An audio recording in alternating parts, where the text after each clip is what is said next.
Bab 1191. Ekspresi Kaisar Dewa berubah drastis. Ia sama sekali tidak menyangka Lu Ming akan langsung menyerangnya dalam situasi seperti ini. Dalam keterkejutannya, ia mengerahkan kehendak ruang dan menggunakan langkah spasial untuk mundur. Namun telapak tangan Lu Ming menembus ruang, membawa kekuatan mengerikan yang tetap menghantam ke arahnya. Benturan dahsyat terjadi, tubuh Kaisar Dewa terpental jauh hingga 1000 meter, darah muncrat dari mulutnya dan wajahnya menjadi pucat. Lu Ming tidak memberi kesempatan. Ia melangkah maju dan terus melancarkan serangan. Pada saat itu, cahaya keemasan menyala di langit. Energi pedang yang menggetarkan muncul dan menebas ke arah Lu Ming. Di turun tangan dengan niat membunuh yang kuat. Namun energi iblis membubung dan menghancurkan serangan tersebut. Xie Luan muncul dan langsung menghadang Di. Keduanya bertarung sengit di udara, saling menahan satu sama lain.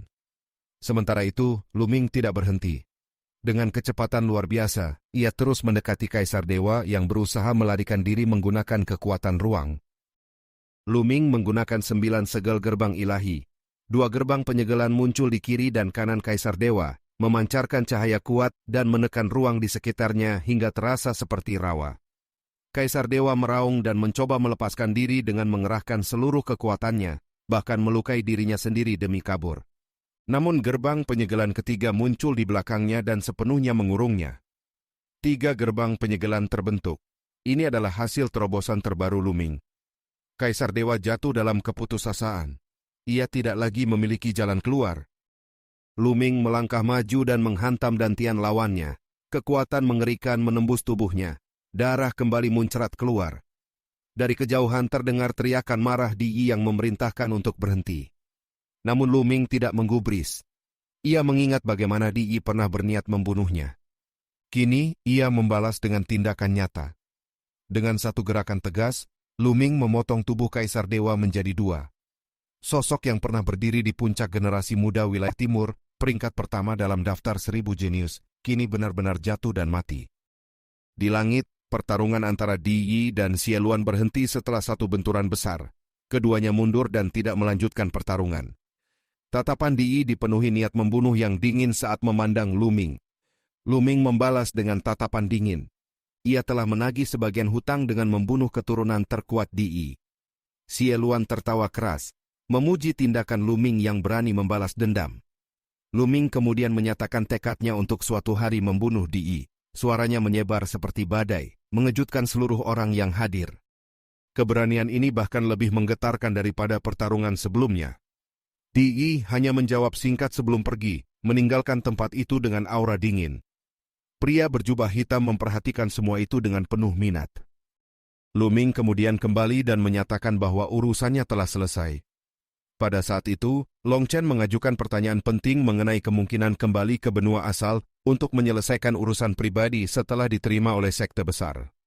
Pria berjubah hitam menjawab dengan tegas bahwa hal tersebut diperbolehkan. Setiap orang dapat menyelesaikan urusan mereka terlebih dahulu sebelum menuju benua Yuan untuk fokus pada kultivasi. Jawaban itu membuat banyak orang merasa lega, termasuk Lu Ming. Ia memang masih memiliki banyak hal yang harus diselesaikan di masa depan. Setelah tidak ada pertanyaan lain, pria berjubah hitam memerintahkan semua orang untuk naik ke kapal perang. Lu Ming dan yang lainnya pun terbang menuju kapal tersebut. Kapal itu sangat besar, dengan dek luas dan bangunan di bagian belakangnya. Tatapan Mu Feng masih dipenuhi kebencian saat melewati mereka, tetapi ia tidak berani bertindak lagi. Di tengah suasana itu, seorang pemuda bernama Ye Chuan mendekati Lu Ming dengan sikap ramah. Ia mengungkapkan kekagumannya terhadap kekuatan Lu Ming dan ingin menjalin pertemanan. Lu Ming menyambutnya dengan sopan. Ye Chuan kemudian memperingatkan bahwa Mu Feng adalah orang yang berpikiran sempit dan kemungkinan akan menggunakan cara licik di masa depan.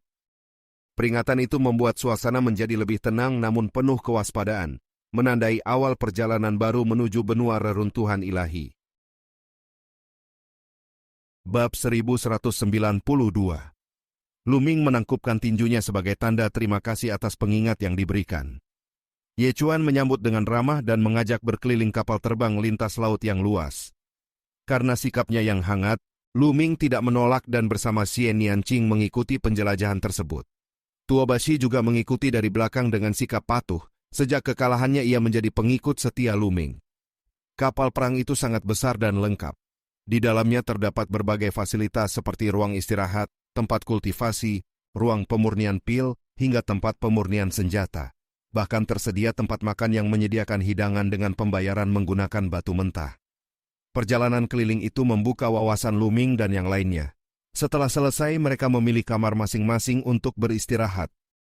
Perjalanan menuju benua reruntuhan ilahi memakan waktu 1 bulan penuh meskipun menggunakan kapal terbang lintas laut yang sangat cepat. Ketika kapal mulai bergerak, tubuhnya sempat bergetar sebelum melesat ke arah utara dan menghilang dari langit di atas danau inti bumi. Setelah itu, pergerakan menjadi stabil seperti berada di daratan. Lu Ming kembali ke kamar dan beristirahat sejenak. Setengah hari kemudian, ia bersama Xian Yanqing pergi ke tempat makan. Di sana mereka melihat beberapa wajah yang dikenal. Shidu dan Kong Lin duduk bersama dengan ekspresi penuh ketakutan ketika melihat Lu Ming. Kekuatan yang baru saja ia tunjukkan sebelumnya masih membekas dalam ingatan mereka. Di sisi lain, Long Chen duduk sendirian sambil menikmati minuman dengan tenang. Tidak jauh dari sana, tampak pula biksu tanpa rambut bersama rekannya yang tenggelam dalam suasana santai. Satu menyeruput minuman sementara yang lain memakan daging monster dengan lahap. Ketika melihat Lu Ming dan Xian Yanqing, mereka menyambut dengan ramah dan menawarkan jamuan, tetapi Lu Ming memilih untuk tidak mengganggu dan berjalan ke meja lain. Di sebuah meja, Xian Yanjun duduk sendirian. Tatapannya dingin ketika melihat Xian Yanqing. Ketegangan di antara keduanya kembali terasa, masing-masing membawa niat untuk saling menundukkan di masa depan. Xian Yanqing tidak memperpanjang suasana dan memilih duduk bersama Lu Ming di tempat lain. Di sudut lorong, Mu Feng menyaksikan semua itu. Ia menyadari bahwa kedua wanita yang mirip tersebut tidak berada di pihak yang sama. Pikiran liciknya mulai muncul, mengincar kesempatan untuk mendekati salah satu dari mereka. Mu Feng kemudian mendekati Xian Yanjun dengan sikap percaya diri. Ia mencoba berbicara dengan nada merendahkan, memamerkan asal-usulnya dari benua yang lebih besar, serta menawarkan nasihat yang sebenarnya penuh kesombongan. Namun respons yang ia terima hanya penolakan dingin. Kemarahan Mu Feng langsung memuncak. Ia merasa dihina dan menuntut agar Xian Yanjun berlutut dan meminta maaf. Xian Yanjun tidak menggubris dan memilih pergi. Melihat itu, Mu Feng semakin marah dan langsung menyerang dengan telapak tangan. Xian Yanjun berbalik dan menangkis. Benturan terjadi dan keduanya sama-sama mundur, menunjukkan bahwa kekuatan mereka berada pada tingkat yang tinggi. Mu Feng terkejut melihat kultivasi Xian Yanjun yang telah mencapai tingkat keempat alam dewa spiritual, tetapi kesombongannya tidak berkurang. Ia justru semakin bernafsu untuk menaklukkan lawannya. Serangan demi serangan kembali dilancarkan. Pada saat itu sebuah cangkir melesat menembus udara dan menghantam serangan Mu Feng, mengacaukannya. Mu Feng murka dan mencari pelakunya. Tatapannya berhenti pada Long Chen. Long Chen dengan tenang menyatakan agar Mu Feng menghentikan tindakannya. Namun kata-kata itu justru membuat kemarahan Mu Feng semakin memuncak. Ia merasa semua orang dari benua ini berani meremehkannya. Niat membunuh di dalam dirinya meledak, bersiap untuk menyerang Long Chen dan menunjukkan kekuatannya. Bab 1193. Dengan bakat yang dimilikinya, meskipun ia tergolong jenius di benua reruntuhan ilahi, ia tidak termasuk yang paling unggul. Statusnya terasa canggung, sehingga ia memilih mengajukan permohonan untuk datang ke benua padang belantara suci. Pada awalnya, ia membayangkan dirinya dapat menunjukkan kehebatan di sana, menundukkan semua yang disebut sebagai elit dari benua tersebut. Dalam benaknya, para penduduk yang dianggap lugu akan berusaha menjilatnya, bahkan para wanita cantik akan dengan sukarela mendekat. Namun kenyataan sama sekali berbeda. Sejak awal, ia telah dipermalukan oleh Lu Ming. Bahkan sang tetua tampak menghargai bakat Lu Ming dan menginginkan dirinya meminta maaf. Kini, situasi bersama Xian Yanjun dan Long Chen juga tidak berubah. Ia memutuskan untuk bertindak. Ia berniat melumpuhkan Long Chen dengan cara yang kejam sebagai peringatan bagi semua orang, agar seluruh benua padang belantara suci takut kepadanya, dan membuat Xian Yanjun tunduk. Ia melangkah mendekati Long Chen. Di sisi lain, Lu Ming, Xian Yanqing, biksu tak bermoral, Shidu, dan yang lainnya mengamati dengan penuh minat. Long Chen telah bertunangan dengan Xian Yanlin, sementara Xian Yanjun adalah saudara perempuannya. Jika terjadi sesuatu pada Xian Yanjun, Long Chen tentu tidak akan tinggal diam. Mereka ingin melihat apakah Mu Feng mampu menguji kekuatan Long Chen. Serangan pun dimulai. Mu Feng bergerak cepat dan langsung melancarkan pukulan telapak tangan. Angin dari serangan itu berdesir kuat, mengguncang ruangan. Namun kapal tempat mereka berada sangat kokoh, terbuat dari logam keras dan dipenuhi ukiran rune. Bahkan seorang kaisar tidak akan mudah merusaknya, sehingga serangan tersebut tidak memberikan dampak pada struktur kapal. Long Chen tetap duduk, lalu mengayunkan tangannya dengan santai. Benturan terjadi. Mu Feng terpukul mundur beberapa langkah, sementara Long Chen tetap tidak bergerak. Amarah Mu Feng memuncak, wajahnya memerah dan auranya meningkat tajam. Ia kembali menyerang dengan kekuatan penuh, menggunakan jurus terkuatnya selain penggabungan garis keturunan. Ia tidak percaya bahwa seseorang dari benua padang belantara suci bisa sekuat ini. Long Chen akhirnya berdiri. Salah satu lengannya membesar drastis, lalu ia melayangkan pukulan dahsyat. Serangan itu menghancurkan semua pertahanan Mu Feng dan menghantam telapak tangannya secara langsung. Terdengar suara retakan, dan tangan Mu Feng berubah bentuk. Tubuhnya terlempar jauh, menghantam dinding dengan keras, sementara darah muncrat dari mulutnya. Semua yang menyaksikan menjadi serius. Kekuatan Long Chen terasa semakin dalam dan sulit ditebak. Lu Ming pun merasakan hal yang sama. Jurus yang digunakan Long Chen sama seperti saat mengalahkan Tuobashi sebelumnya, namun kini terasa lebih kuat. Orang-orang dari benua reruntuhan ilahi pun terkejut. Mereka mulai menyadari bahwa benua padang belantara suci ternyata memiliki beberapa jenius luar biasa. Long Chen memandang Mu Feng dengan dingin. Mu Feng bangkit dengan susah payah, hatinya dipenuhi kemarahan dan rasa terhina. Ia yang awalnya ingin pamer justru dipermalukan. Dengan penuh kebencian, ia pergi meninggalkan tempat itu. Suasana kembali tenang. Long Chen duduk dan melanjutkan minumnya. Setelah beberapa waktu, Lu Ming dan Xie Nianqing juga meninggalkan tempat tersebut. Mereka berjalan menuju geladak kapal. Angin luar sangat kencang, terbentuk dari kecepatan kapal yang menembus ruang. Tanpa perlindungan, bahkan seorang kultivator di bawah tingkat dewa spiritual bisa hancur oleh badai itu. Mereka menggunakan energi mereka untuk menahan tekanan, lalu memandang keluar. Di hadapan mereka terbentang lautan luas tanpa batas. Gelombang raksasa menjulang tinggi, menciptakan pemandangan yang luar biasa megah. Keduanya berdiri berdampingan, menikmati keindahan itu. Waktu berlalu cepat. Dalam sekejap, 1 bulan telah berlalu. Kapal akhirnya tiba di wilayah benua reruntuhan ilahi. Para jenius dari benua padang belantara suci berkumpul di geladak, memandang ke bawah pada pegunungan dan sungai yang luas. Energi spiritual di tempat ini sangat pekat, bahkan bercampur dengan energi asal. Lingkungan kultivasi jauh lebih baik dibandingkan benua asal mereka. Dengan kondisi seperti ini, bahkan seorang kaisar akan lebih mudah mencapai terobosan. Lu Ming mengamat dengan saksama. Selain energi yang melimpah, pemahaman terhadap esensi langit dan bumi juga tampak lebih mudah. Ia merasa bahwa kultivasi di tempat seperti ini akan berkembang jauh lebih cepat, melahirkan lebih banyak ahli kuat. Dalam benaknya muncul rasa penasaran terhadap benua Yuan yang dikabarkan memiliki kondisi lebih luar biasa lagi. Kapal terus melaju. 2 hari kemudian, sebuah kota kuno yang sangat luas muncul di hadapan mereka. Tempat itu adalah wilayah Istana Dewa Selatan dari Gerbang Ilahi. Tempat mereka akan tinggal selama hampir 3 bulan. Pria berjubah hitam kemudian menjelaskan situasi secara rinci. Di benua reruntuhan ilahi, Gerbang Ilahi adalah kekuatan tertinggi.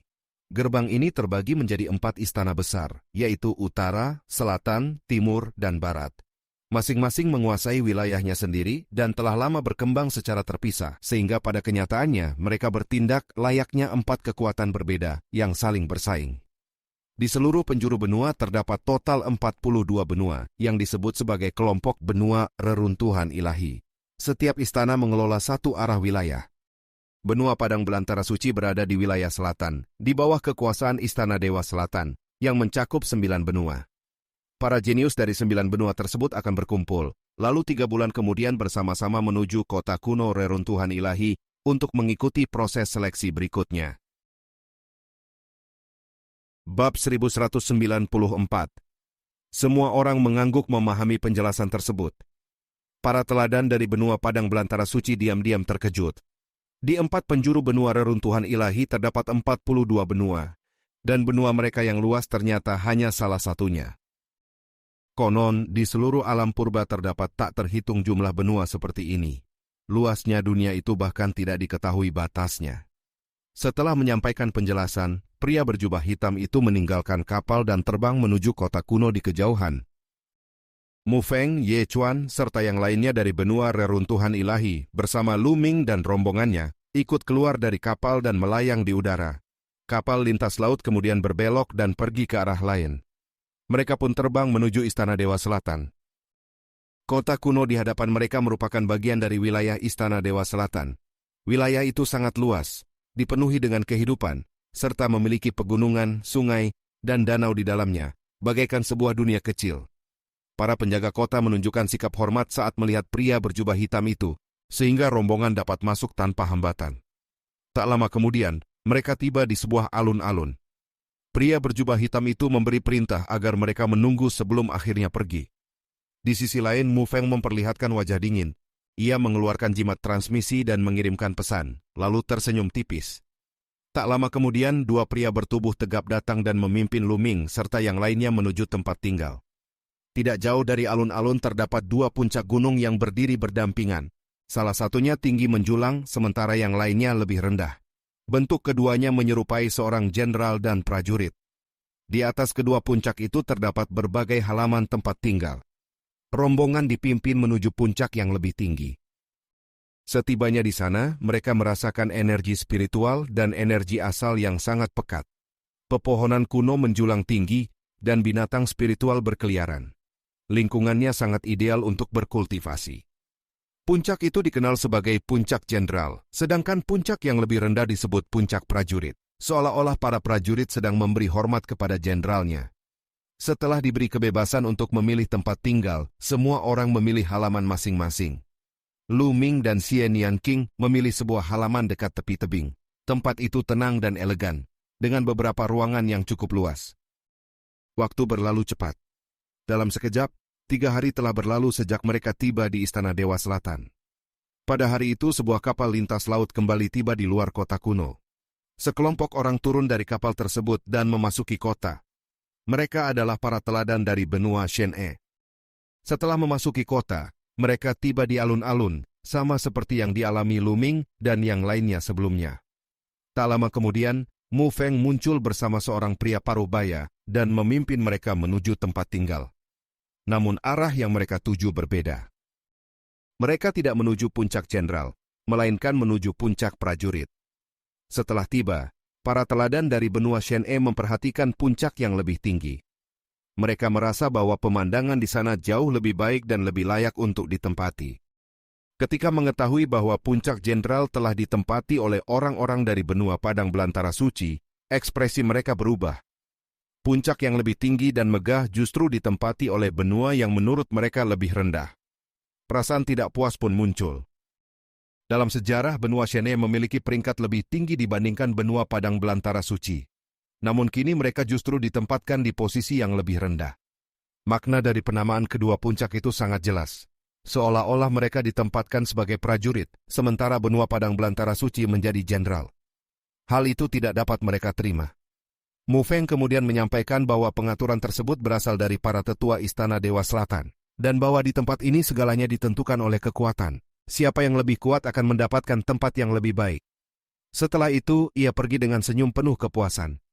Sebenarnya pengaturan tersebut merupakan hasil rencana Mu Feng. Ia sengaja menempatkan benua padang belantara suci di puncak jenderal, sementara benua Shen-e di puncak prajurit. Tujuannya jelas, untuk memicu konflik antara kedua pihak. Ia ingin membuat benua padang belantara suci menghadapi tekanan dari para teladan kuat benua Shen-e. Setelah Mu Feng pergi, kemarahan para teladan benua Shen-e memuncak. Mereka tidak menerima kenyataan bahwa mereka ditempatkan di bawah benua lain. Karena di tempat ini kekuatan adalah segalanya, mereka memutuskan untuk merebut puncak jenderal. Seorang pemuda berzirah sisik melangkah maju. Ia naik ke udara dan terbang menuju puncak jenderal, bersiap memulai konflik. Bab 1195. Selama 3 hari terakhir, Lu Ming berkultivasi dalam pengasingan. Ia berusaha memahami esensi langit dan bumi, serta memperdalam teknik bela dirinya. Lingkungan di benua reruntuhan ilahi membuat proses kultivasi terasa jauh lebih mudah dibandingkan di benua padang belantara suci. Tiba-tiba terdengar ledakan keras dari luar. Lu Ming membuka mata dan segera keluar. Di saat yang sama, Xie Nianqing juga keluar dari kamarnya. Keduanya menuju luar halaman dan melihat pertempuran di udara tidak jauh dari sana. Beberapa orang telah berkumpul menyaksikan.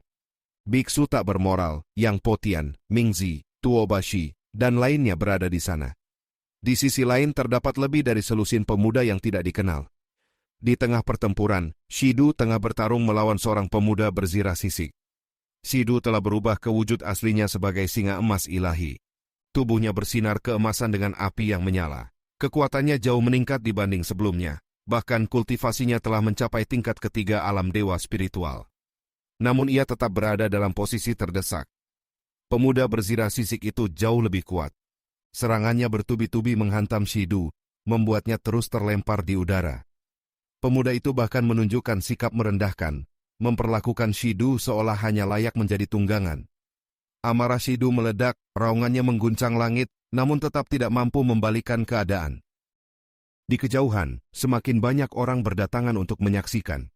Kemungkinan besar mereka adalah para jenius dari benua lain atau dari Istana Dewa Selatan. Mu Feng juga muncul di antara kerumunan dengan senyum puas, menikmati situasi yang ia ciptakan. Dari percakapan yang beredar diketahui bahwa pihak lawan berasal dari benua Shene, yang juga dikenal sebagai benua Dewa Buaya. Di masa lalu peringkat benua tersebut sangat tinggi, bahkan pernah masuk 10 besar, sementara benua Padang Belantara Suci berada jauh di bawah. Tak lama kemudian Shidu semakin terdesak. Perbedaan kekuatan terlalu besar. Shidu berada di tingkat ketiga alam dewa spiritual, sedangkan lawannya telah mencapai puncak tingkat keempat. Selain itu, lawannya jelas memiliki garis keturunan tingkat tinggi. Akhirnya, Shidu terpukul keras hingga memuntahkan darah dan jatuh ke tanah puncak jenderal. Pemuda berzirah sisik berdiri di udara dengan sikap angkuh, memandang rendah. Para teladan dari benua Padang Belantara Suci tampak muram. Meskipun mereka memiliki perbedaan di antara mereka, di tempat ini mereka tetap berasal dari benua yang sama. Kekalahan Shidu berarti kehilangan muka bagi semuanya. Pemuda itu tidak berhenti. Ia kembali menyerang dan bahkan mengincar Kong Lin yang memiliki garis keturunan burung merak 5 elemen. Kong Lin pun maju membantu. Ia berubah menjadi burung merak berwarna 5, lalu bergabung dengan Shidu untuk melawan. Namun meskipun bekerja sama, mereka tetap bukan tandingan. Pemuda berzirah sisik itu mengaktifkan garis keturunannya. Seekor buaya raksasa muncul, dikelilingi 9 cahaya emas yang bersinar terang. Ia berubah menjadi kaisar buaya yang besar dan menakutkan. Dengan satu serangan, ekor buaya menyapu seperti cambuk ilahi, menghancurkan pertahanan Kong Lin dan melemparkannya ke udara. Pada saat yang sama, Shidu kembali dihantam dan terlempar. Keduanya kalah telak. Kaisar buaya itu memandang dengan hina, menganggap mereka bahkan tidak layak menjadi lawan. Setelah itu, ia mengalihkan pandangan ke Lu Ming, Mingzi, dan yang lainnya, menantang mereka satu persatu untuk bertarung demi merebut puncak jenderal. Suasana menjadi tegang. Tidak ada yang berniat mundur. Tuobashi ingin maju, tetapi menyadari bahwa kekuatannya belum cukup. Biksu tak bermoral tetap menyipitkan mata, mengamati situasi. Kaisar buaya kemudian memilih target berikutnya, yaitu Mingzi, karena sebelumnya merasakan niat membunuh darinya. Serangan dilancarkan, sinar tajam melesat menuju Mingzi. Mingzi merespons dengan kekuatan gelap yang mengerikan. Energi hitam menyebar, disertai suara seperti ratapan roh. Ia mengayunkan sabit hitamnya dan menghancurkan serangan tersebut. Kemudian ia melangkah ke udara, berdiri berhadapan dengan Kaisar Buaya. Auranya meledak, menunjukkan bahwa ia telah menembus tingkat keempat alam dewa spiritual. Pertarungan pun siap dimulai. Namun Kaisar Buaya tetap menunjukkan sikap meremehkan. Meskipun mengakui bahwa akhirnya ada seseorang yang layak, ia tetap menganggap kekuatan Mingzi masih jauh dari cukup untuk menandinginya.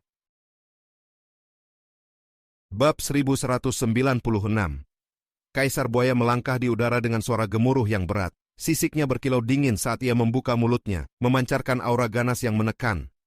Cakar raksasa langsung menghantam ke arah Mingzi. Energi gelap di sekitar Mingzi melonjak tajam. Garis keturunan Dewa Kematian muncul, dan tanpa ragu ia melakukan fusi garis keturunan. Tubuhnya berubah menjadi sosok Dewa Kematian yang diselimuti api kematian, sementara sabit besar di tangannya menebas ke depan. Benturan keras terjadi antara sabit dan cakar. Percikan api menyebar ke segala arah, namun Mingzi terdorong mundur di udara. Kaisar buaya hanya sedikit tergetar, lalu kembali menyerang tanpa jeda. Ia telah menyadari bahwa serangan lawannya mengandung kekuatan jiwa, namun kekuatan itu belum cukup untuk mengancamnya. Mingzi segera mengubah strategi. Tubuhnya terpecah menjadi 12 sosok dewa kematian yang mengelilingi Kaisar Buaya. 12 sabit menyerang bersamaan dari berbagai arah. Namun Kaisar Buaya tetap tidak tergoyahkan. Ekornya menyapu dengan kekuatan dahsyat, menghancurkan sebagian besar bayangan. Sisanya dihancurkan oleh cakar dan serangan energi. Pertahanan terhadap serangan jiwa tampak aktif di tubuhnya, membuat serangan Mingzi kehilangan efektivitas. Pertarungan berlangsung singkat namun brutal. Satu demi satu bayangan dewa kematian hancur. Dalam waktu singkat, Mingzi dipaksa kembali ke wujud aslinya. Ia mundur dengan darah mengalir dari mulutnya. Kekalahan kembali terjadi. Para teladan dari benua padang belantara suci tampak muram. Bahkan Mingzi yang telah mencapai tingkat keempat alam dewa spiritual pun tidak mampu menandingi lawan. Kaisar Buaya memandang semua orang dengan angkuh, menantang mereka satu persatu. Tidak ada yang maju. Kesombongannya semakin menjadi. Ia bahkan menantang semua orang untuk menyerang bersama. Kemudian, tatapannya jatuh pada Tuobashi. Tanpa peringatan, ekornya menyapu dengan kekuatan luar biasa, merobek ruang dan menciptakan badai kehampaan. Tuobashi terkejut. Dengan kekuatan yang ada, ia tidak mungkin mampu menahan serangan tersebut. Saat itulah sebuah suara terdengar. Luming melangkah maju dan berdiri di depan Tuobashi. Energi dalam tubuhnya melonjak, kekuatan naga meraung, dan esensi sejati bergejolak hebat. Dengan satu gerakan, ia mengangkat tangan dan langsung menangkap ekor Kaisar Buaya. Serangan yang seharusnya menghancurkan itu berhenti begitu saja di tangannya. Tubuh Luming tidak bergerak sedikit pun. Kaisar Buaya terkejut. Luming kemudian menggunakan kedua tangannya, menggenggam ekor itu dengan kuat. Dengan kekuatan besar, ia mengangkat tubuh raksasa Kaisar Buaya seperti sebuah palu dan menghantamkannya ke puncak gunung. Benturan itu mengguncang seluruh puncak jenderal. Formasi pelindung muncul untuk menahan dampak. Jika tidak, seluruh puncak mungkin telah hancur. Semua orang terpaku. Belum selesai. Luming kembali mengangkat tubuh Kaisar Buaya dan menghantamkannya lagi. Raungan penuh amarah terdengar, namun tidak mampu melepaskan diri. Dengan kekuatan 8 aliran naga, Luming sepenuhnya mengendalikan lawannya. Benturan demi benturan terus terjadi, mengguncang puncak gunung berkali-kali. Para penonton tercengang. Para teladan benua padang belantara suci terdiam, sementara di dalam hati mereka muncul rasa puas. Kaisar Buaya yang sebelumnya begitu sombong kini tidak berdaya. Setelah dihantam berkali-kali, fusi garis keturunan lawan akhirnya runtuh. Ia kembali ke wujud manusia. Luming kemudian menendang wajahnya dengan keras, membuatnya terlempar jauh sebelum akhirnya ditangkap oleh rekannya. Suasana menjadi sunyi sejenak. Semua orang tidak menyangka bahwa di benua padang belantara suci terdapat sosok sekuat ini. Diskusi mulai terdengar di kejauhan. Pertarungan ini telah membalik keadaan, membuat posisi benua Shenhe menjadi tidak menguntungkan. Namun di antara kerumunan, Mu Feng hanya menengus dingin. Ia mengetahui bahwa kekuatan Luming memang luar biasa, namun ia juga tahu bahwa para ahli sejati dari benua Shenhe belum muncul. Konflik ini masih jauh dari selesai. Bab 1197.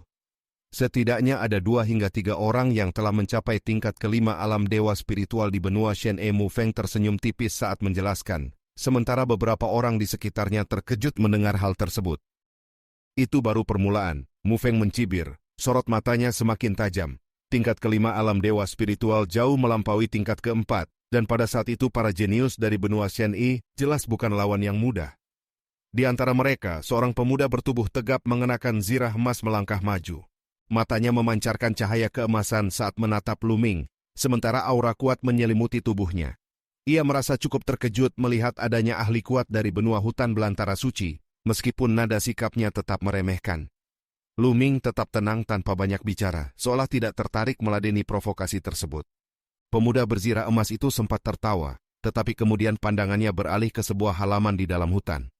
Ia merasa tidak nyaman melihat seseorang masih berkultivasi dengan tenang di hadapan mereka, sehingga ia memutuskan untuk menyingkirkan orang itu terlebih dahulu sebelum menghadapi Luming. Dengan satu gerakan tangan, sebuah cakar emas raksasa terbentuk di udara dan mencengkeram ke arah halaman tersebut. Luming menyadari bahwa target serangan itu adalah Long Chen. Ia hanya mengangkat alisnya dan tersenyum tipis, lalu mundur ke samping bersama Xian Yanqing, memilih untuk tidak ikut campur. Saat cakar emas hampir mencapai sasarannya, terdengar teriakan dingin dari dalam halaman. Sebuah pukulan melesat keluar dan langsung menghancurkan cakar tersebut.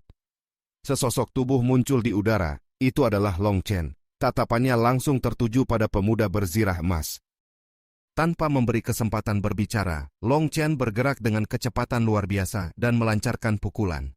Tekanan kekuatan itu membuat wajah lawannya berubah drastis. Pemuda berzirah emas itu segera membalas, tetapi benturan kedua tinju membuatnya terpental ke belakang dengan tubuh bergetar hebat. Ia murka, lalu mengeluarkan garis keturunan. Seekor buaya raksasa berwarna emas muncul di atas kepalanya, memancarkan aura garis keturunan tingkat dewa peringkat 9. Setelah melakukan fusi garis keturunan, kekuatannya meningkat drastis, mencapai tahap menengah tingkat kelima alam dewa spiritual. Ia berubah menjadi buaya raksasa dan menerkam Long Chen. Namun Long Chen tidak gentar. Auranya melonjak, kedua lengannya membesar, dan ditutupi sisik yang menyerupai sisik naga. Luming memperhatikan dengan saksama. Muncul dugaan dalam benaknya bahwa garis keturunan Long Chen mungkin berkaitan dengan naga sejati. Pertarungan berlangsung sengit.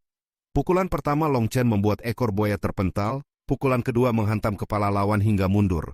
Tanpa memberi celah, Long Chen terus menekan dengan rentetan pukulan dahsyat, hingga lawannya tidak mampu melawan dan menjerit kesakitan. Para penonton di sekitar terkejut melihat kekuatan Long Chen yang luar biasa. Bahkan seorang ahli tingkat kelima alam dewa spiritual tidak mampu menandinginya. Mu Feng sendiri tampak terkejut meskipun berusaha menyembunyikannya. Beberapa pemuda dari benua Shen-E akhirnya tidak tahan. Mereka melepaskan aura mereka dan berniat menyerang bersama. Amarah mereka memuncak karena merasa diremehkan.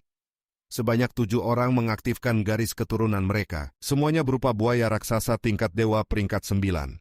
2 di antaranya bahkan telah mencapai tahap akhir dan puncak tingkat kelima alam dewa spiritual. Mereka menyerbu Long Chen secara bersamaan.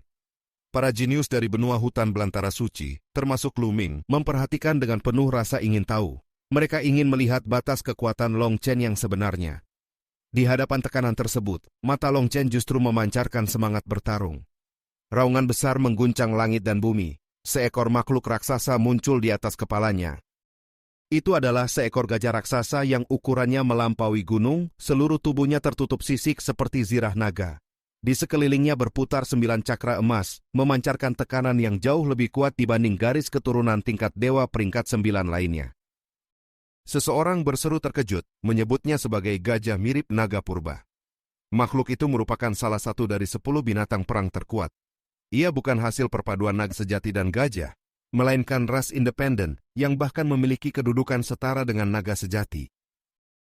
Jantung Luming berdegup kencang. Kini ia mengerti mengapa Long Chen begitu kuat.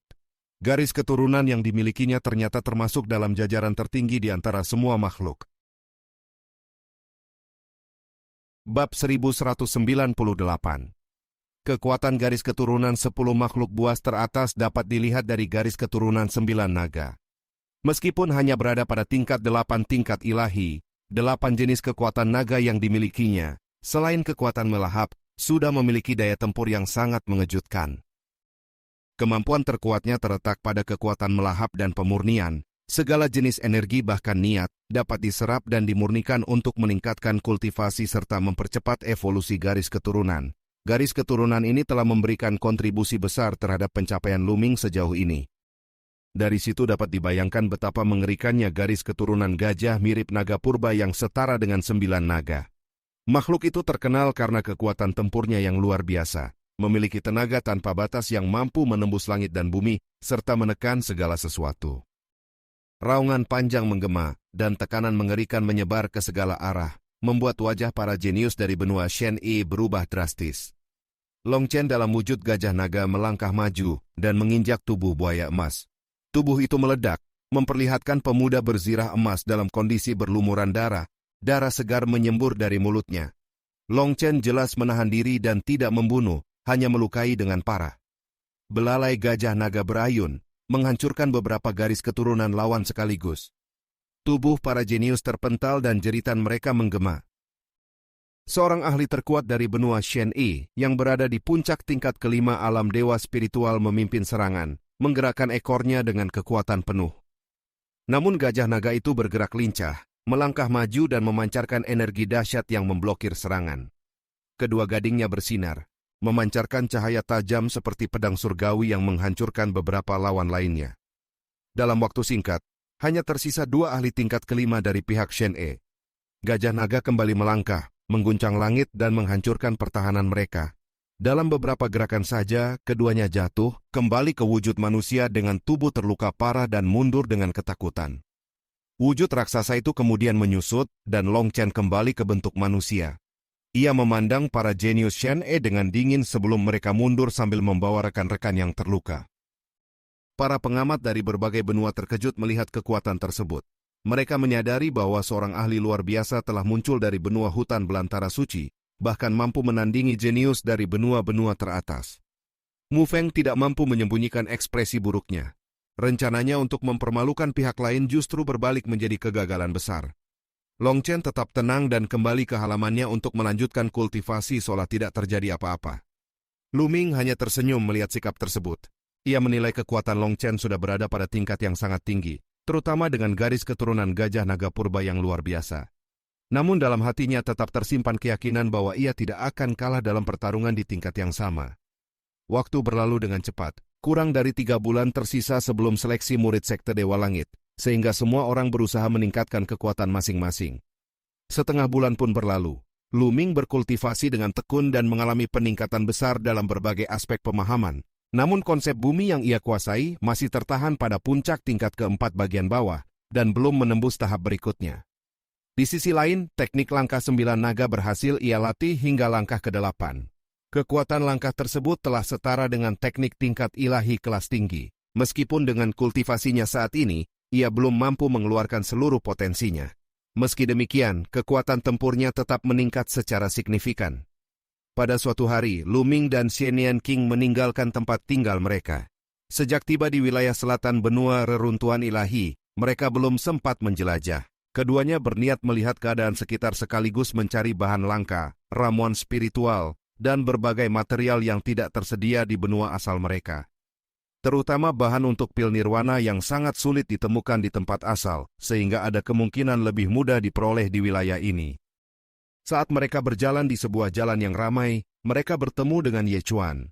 Setelah berbincang singkat, Ye Chuan mengetahui tujuan mereka dan menawarkan bantuan. Ia menjelaskan bahwa pasar biasa hanya menyediakan bahan umum, sedangkan bahan langka sulit ditemukan di sana. Namun terdapat sebuah tempat khusus yang memungkinkan pertukaran harta langka, yaitu menara pertukaran harta karun. Di tempat itu, setiap orang dapat menukar benda yang tidak dibutuhkan dengan benda yang diinginkan selama ada pihak lain yang bersedia. Lu Ming tertarik dan memutuskan untuk pergi ke sana bersama Ye Chuan. Mereka berjalan menyusuri jalan, berbelok beberapa kali, hingga tiba di sebuah bangunan besar. Bangunan itu berupa pavilion luas dengan 7 lantai yang menjulang tinggi. Dindingnya berwarna merah dengan atap hijau, dihiasi ukiran indah yang megah. Di antara bangunan di sekitarnya, tempat itu tampak menonjol dan agung. Di bagian depan terpasang sebuah papan besar dengan tulisan Menara Pertukaran Harta Karun. Bab 1199. Menara Pertukaran Harta Karun awalnya merupakan tempat bagi generasi tua untuk saling menukar harta. Namun dalam waktu terakhir para jenius dari berbagai benua berkumpul, sehingga seluruh tempat itu dipesan khusus untuk generasi muda oleh Ji Hongchen. Nama itu cukup terkenal sebagai salah satu dari 3 jenius terkuat di Istana Dewa Selatan. Dikenal memiliki kecantikan luar biasa dan kekuatan yang mungkin telah mencapai tingkat tertinggi di antara generasi muda. Lu Ming dan Xianian King hanya tersenyum mendengar hal tersebut, lalu bersama Ye Chuan melangkah menuju Menara Pertukaran Harta Karun. Menara itu memiliki 7 lantai, dan setiap lantai memerlukan biaya masuk dalam bentuk batu mentah. Semakin tinggi lantainya, semakin besar biaya yang harus dibayarkan. Setelah menyerahkan biaya, mereka memasuki pintu bercahaya yang sebenarnya merupakan gerbang teleportasi. Sesaat kemudian mereka muncul di dalam aula luas dengan deretan meja dan kursi di sekelilingnya. Banyak pemuda telah duduk di sana, sementara di bagian tengah terdapat area terbuka tempat pertukaran berlangsung. Seorang pemuda sedang menawarkan bahan pandai besi tingkat tinggi dan meminta ditukar dengan pil tertentu. Setelah beberapa saat, seorang wanita muda menyetujui pertukaran tersebut, dan keduanya menyelesaikan transaksi dengan puas. Ye Chuan menjelaskan bahwa lantai pertama hanya dipenuhi oleh mereka dengan kultivasi rendah, sehingga jarang ada harta berharga. Lu Ming menyetujui dan mereka langsung menuju lantai berikutnya melalui gerbang teleportasi. Mereka terus naik tanpa berhenti hingga mencapai lantai kelima. Di sana, Ye Chuan memutuskan untuk tetap tinggal dan mencari kebutuhannya sendiri, sementara Lu Ming dan Xian Yanqing melanjutkan perjalanan ke lantai yang lebih tinggi. Setelah tiba di lantai ke-6, jumlah orang jauh lebih sedikit, hanya sekitar 50 orang, namun masing-masing memancarkan aura kuat. Mereka semua adalah jenius dari berbagai benua dengan potensi luar biasa. Lu Ming dan Xian Yanqing memilih duduk di salah satu sisi aula. Beberapa tatapan dingin dari para jenius benua Shen sempat tertuju pada mereka, namun Lu Ming mengabaikannya. Di tengah aula, seorang pemuda menawarkan tanduk harimau cahaya suci sebagai bahan tingkat tinggi, meminta ditukar dengan teknik gerakan tingkat ilahi. Transaksi pun terjadi setelah seseorang menyanggupi permintaan tersebut. Pertukaran terus berlangsung satu demi satu. Tidak semua orang berhasil mendapatkan apa yang mereka inginkan.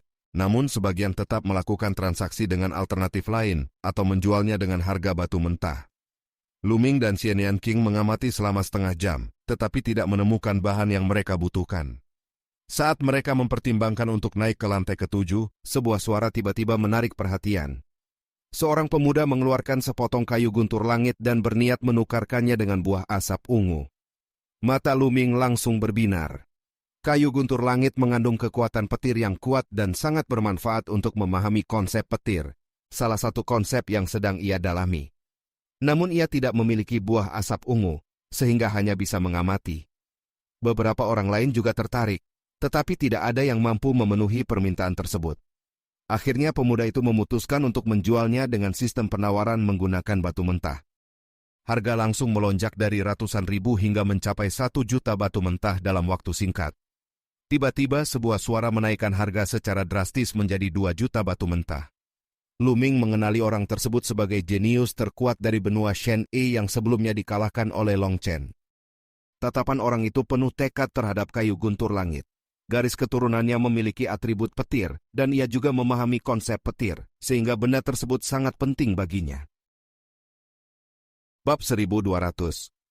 Kenaikan harga secara tiba-tiba sebesar 1 juta batu mentah menunjukkan tekad kuat dari para jenius benua Shen. Banyak orang langsung memilih mundur, namun masih ada beberapa yang tetap melanjutkan penawaran. Harga terus meningkat hingga mencapai 2.200.000 batu mentah. Ikuang kembali berbicara dengan nada tegas, langsung menaikkan harga menjadi 3 juta batu mentah. Tekadnya untuk mendapatkan kayu guntur langit sangat jelas terlihat. Dua penawar terakhir akhirnya menyerah. Mereka menilai harga tersebut sudah tidak sepadan lagi, sementara Kuang menunjukkan ekspresi puas karena merasa kemenangan sudah di tangannya. Kayu guntur langit sangat penting baginya, terutama karena pemahamannya terhadap konsep petir sedang mengalami kebuntuan. Ia berharap benda itu dapat membantunya menembus batas tersebut. Saat ia hendak memastikan transaksi, sebuah suara tiba-tiba terdengar dan langsung menaikkan harga menjadi 3.500.000 batu mentah. Semua orang terkejut. Tatapan Kuang langsung berubah tajam saat melihat orang yang berbicara, yaitu Lu Ming. Lu Ming tetap tenang, menyatakan bahwa siapapun berhak menawar selama memiliki kemampuan. Jika ingin mendapatkannya, maka harus berani menaikkan harga. Kuang menggertakkan gigi dan menaikkan harga menjadi 4 juta batu mentah. Tanpa ragu, Lu Ming langsung menambah 1 juta lagi menjadi 5 juta batu mentah. Wajah Kuang menjadi gelap. Harga tersebut sudah melampaui batas yang ia siapkan. Ia mulai menunjukkan niat permusuhan, menuduh Lu Ming sengaja menentangnya. Namun Lu Ming tetap tenang dan menyatakan bahwa semua orang memiliki hak yang sama untuk menginginkan harta tersebut. Kuang semakin marah. Ia merasa Lu Ming hanya mengandalkan nama Long Chen untuk bersikap arogan. Dalam pandangannya, selain Long Chen, tidak ada yang layak diperhitungkan dari benua hutan belantara suci. Di sekitar mereka, banyak orang mulai berbisik dan memandang Lu Ming dengan sikap meremehkan. Mereka menganggap keberanian Lu Ming hanya karena bayang-bayang kekuatan Long Chen. Namun Lu Ming tidak memedulikan semua itu. Ia bahkan merasa heran dengan anggapan tersebut. Kuang akhirnya mengancam, menyuruh Lu Ming mundur dan berhenti menawar. Ia masih sedikit waspada terhadap kemungkinan keterlibatan Long Chen, sehingga tidak langsung bertindak gegabah. Lu Ming hanya tersenyum tipis.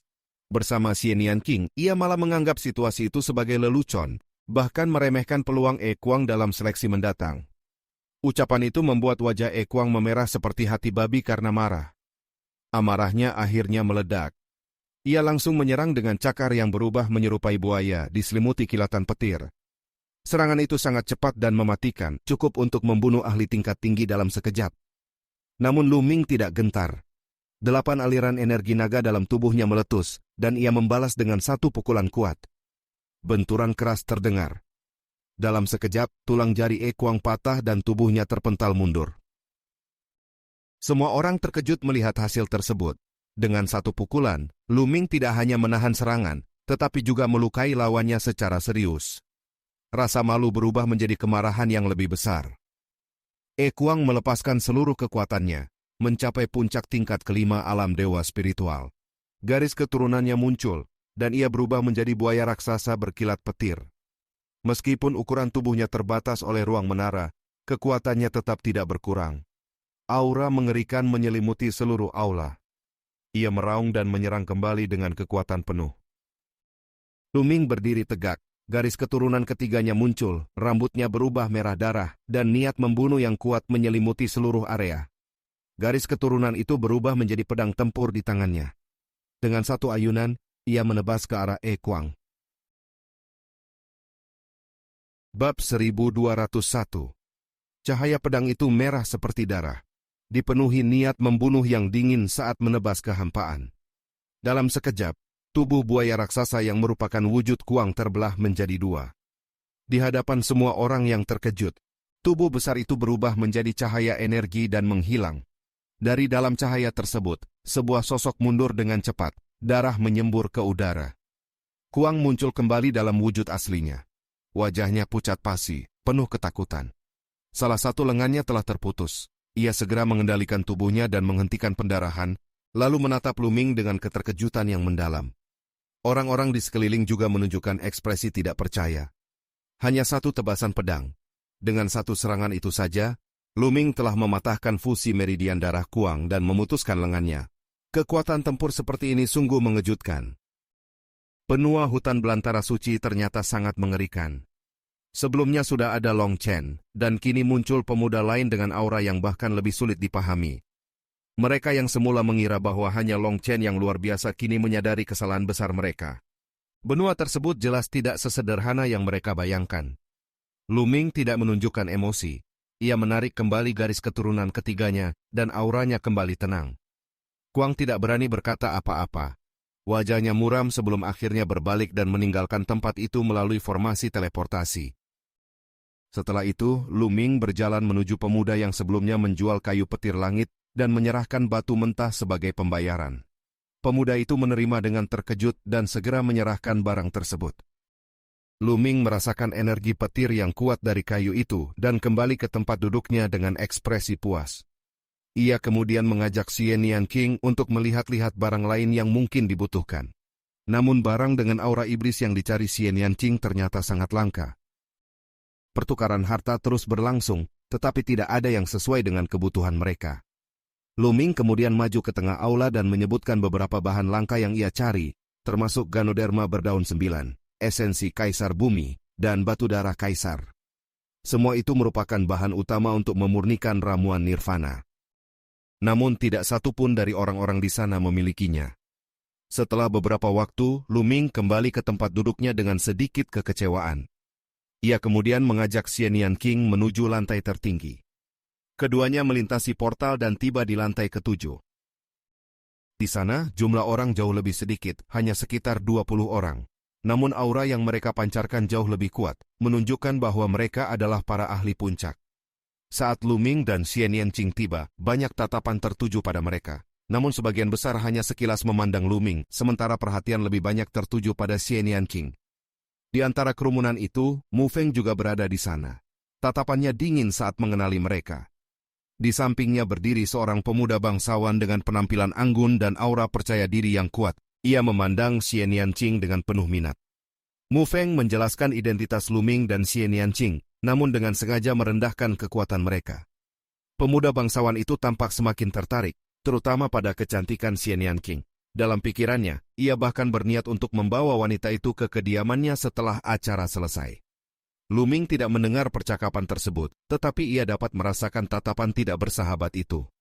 Pandangan Lu Ming menyapu seluruh ruangan, Beberapa orang di sana membuatnya merasa waspada karena aura mereka yang berbahaya. Di antara semuanya, perhatian Lu Ming tertarik pada seorang wanita yang duduk di ujung meja. Wanita itu mengenakan gaun merah menyala seperti bunga yang sedang mekar. Wajahnya cantik, namun juga memancarkan semangat kepahlawanan. Temperamennya unik, tetapi justru terlihat selaras dan membentuk pesona yang berbeda. Kecantikannya tidak kalah dengan wanita-wanita paling terkenal di benua tengah. Xian Yanqing memperhatikan tatapan Lu Ming dan menunjukkan sedikit reaksi, sementara Lu Ming hanya tersenyum ringan. Keduanya kemudian duduk di salah satu sisi aula. Tak lama kemudian, seorang pemuda mengeluarkan sebuah harta untuk ditukar. Barang yang ia keluarkan adalah sepotong besi emas induk, bahan langka yang sangat cocok untuk memurnikan senjata spiritual.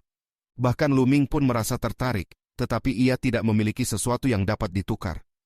Pemuda itu akhirnya menyimpan kembali benda tersebut. Kemudian, ia mengeluarkan 3 batu kuning yang memancarkan cahaya aneh. Batu-batu itu disebut sebagai tambang kuno dari reruntuhan suci.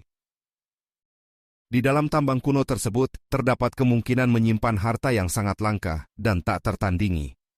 Pemuda itu mengumumkan bahwa ketiga batu tersebut akan dijual kepada penawar tertinggi. Bab 1202. Tambang kuno reruntuhan ilahi membuat ekspresi Lu Ming berubah. Rasa penasaran muncul di matanya. Selama perjalanan panjang menuju benua reruntuhan ilahi, ia telah memahami bahwa tempat itu dinamai demikian karena keberadaan reruntuhan ilahi yang tersebar di berbagai wilayah. Reruntuhan itu dipenuhi bahaya, namun juga menyimpan harta tak terbatas dan misteri tanpa akhir. Konon, dahulu tempat itu tidak ada, hingga suatu hari langit terbelah dan banyak benda jatuh dari langit, membentuk reruntuhan tersebut. Dari dalam reruntuhan, dapat digali biji yang disebut tambang kuno reruntuhan ilahi. Di dalamnya mungkin tersembunyi harta yang luar biasa.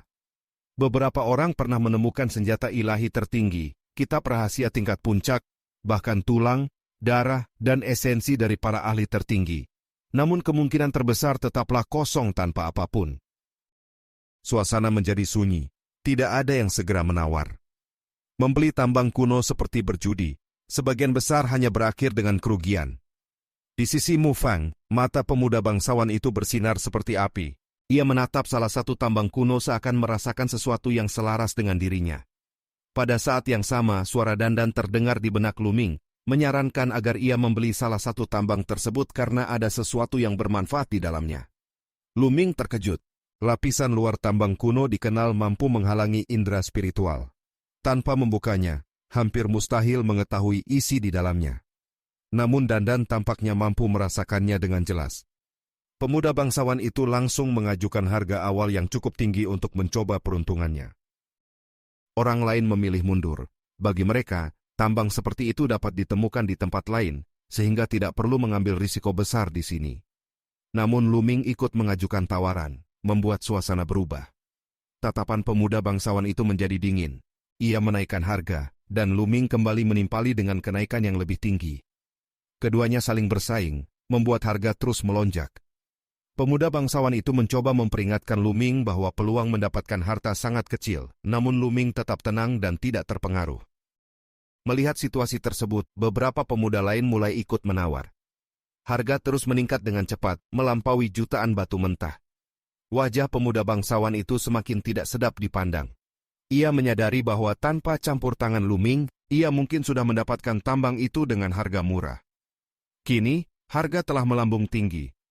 Saat harga mencapai 3 juta, dandan kembali memberi peringatan bahwa nilai isi tambang itu tidak sebanding jika harga terus naik.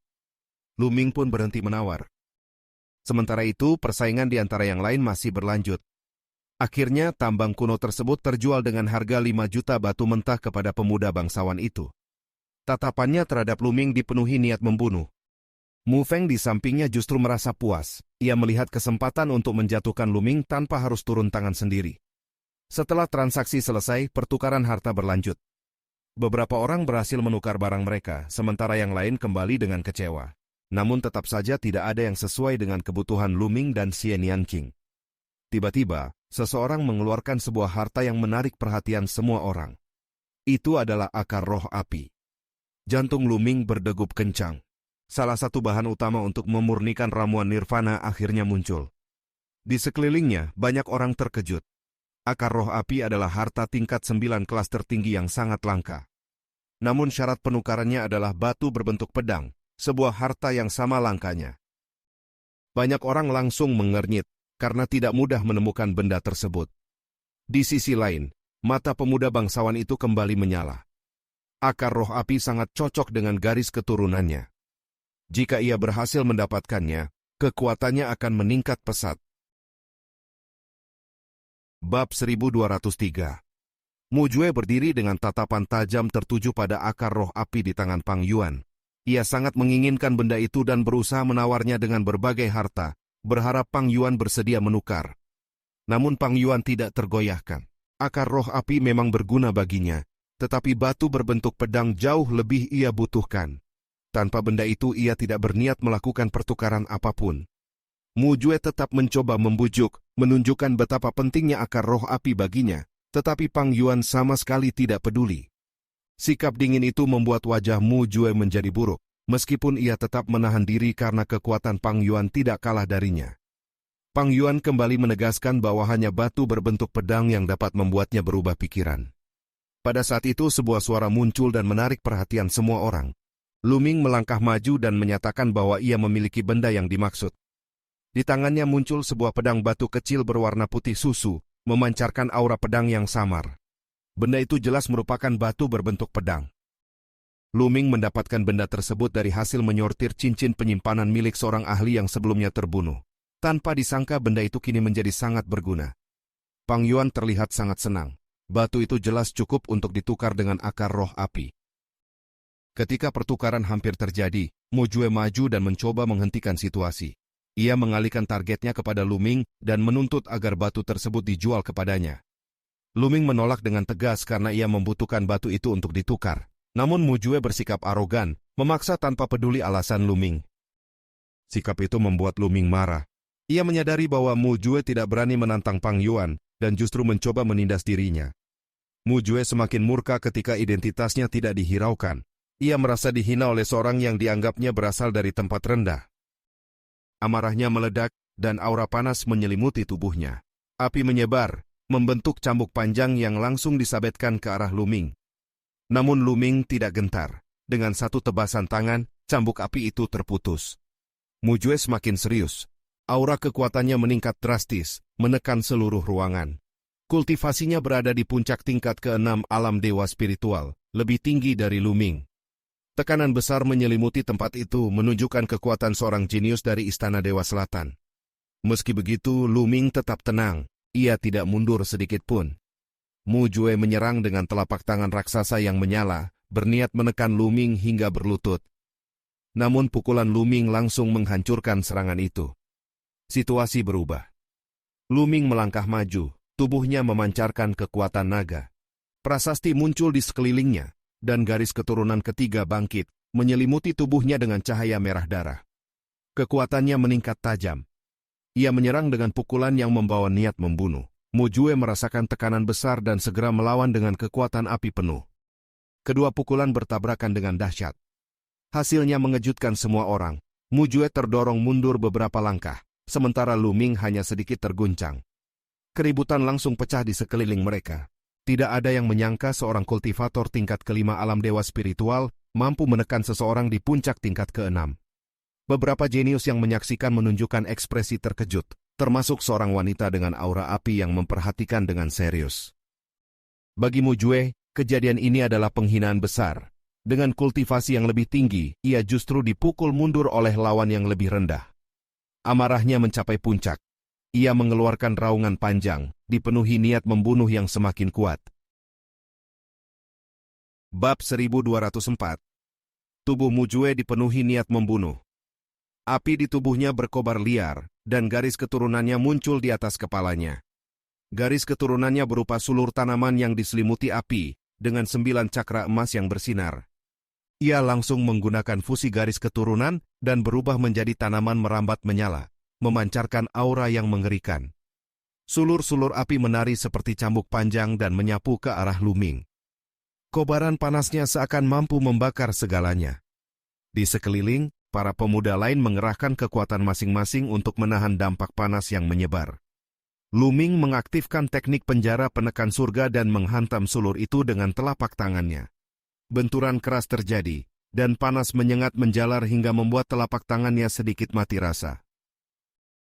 Kekuatan Mujue memang luar biasa. Dengan garis keturunan ilahi tingkat 9 dan kultivasi di puncak tingkat ke-6 alam dewa spiritual, kekuatan tempurnya jauh melampaui kebanyakan jenius. Sulur api terus menyerang tanpa henti. Setiap serangan memiliki kekuatan yang mampu meretakan bumi. Konsep 5 warna menyelimuti tubuh Luming. Ia terus melancarkan pukulan demi pukulan dengan teknik penjara penekan surga. Benturan demi benturan terjadi dalam sekejap. Dalam waktu singkat, mereka telah bertukar lebih dari 10 jurus. Keseimbangan kekuatan keduanya membuat semua orang terkejut. Seorang kultivator tingkat ke-5 mampu menandingi puncak tingkat ke-6 adalah sesuatu yang hampir mustahil. Para jenius yang menyaksikan merasa kagum sekaligus terkejut. Mereka semua memiliki garis keturunan ilahi tingkat 9 dan terbiasa melampaui lawan satu tingkat di atas, tetapi hampir tidak mungkin bagi mereka untuk ditekan oleh seseorang dari tingkat lebih rendah. Kini, kejadian itu terjadi di depan mata mereka. Amarah Mujue semakin memuncak. Ia merasa harga dirinya hancur. Jika berita ini tersebar, ia akan menjadi bahan tertawaan. Serangannya menjadi semakin brutal, dipenuhi niat untuk menghancurkan Luming sepenuhnya. Namun Luming tetap tenang. Ia memandang rendah kekuatan lawannya dan merasa saatnya mengakhiri pertarungan. Garis keturunan 9 naga muncul di atas kepalanya. Kemunculan itu kembali mengguncang semua orang. Meskipun hanya berada di tingkat 8, aura garis keturunan itu terasa sangat kuno dan menakutkan. Luming berubah menjadi 9 naga dan mengaum. Kekuatan melahap menyelimuti Mujue, membuat sulur api bergetar. 9 naga melangkah maju dan menggunakan langkah menginjak langit. Kekuatan dahsyat menghantam sulur-sulur api. Ledakan demi ledakan terjadi. Beberapa sulur langsung hancur berkeping-keping. Cakar naga mencengkeram sulur-sulur lainnya dan merobeknya dengan kekuatan besar hingga semuanya berubah menjadi api yang tercerai-berai. Ekor naga berayun dengan teknik penjara penekan surga dan menghantam bagian utama tanaman merambat. Akar utama Mujue terpukul keras dan terlempar ke dinding. Prasasti di dinding menyala, tetapi tetap bergetar hebat akibat benturan itu. Jeritan Mujue terdengar. Ia benar-benar ditekan tanpa daya. Setelah Luming menggunakan fusi garis keturunan, perbedaan kekuatan menjadi sangat jelas.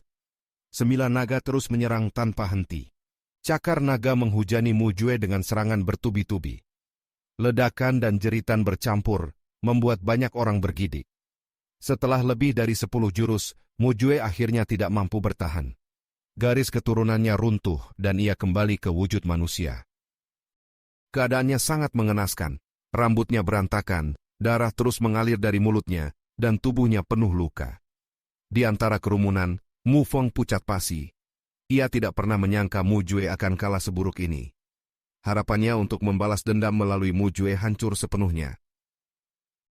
Mujue dipenuhi kebencian. Ia merasa terhina dan dipermalukan di depan banyak orang.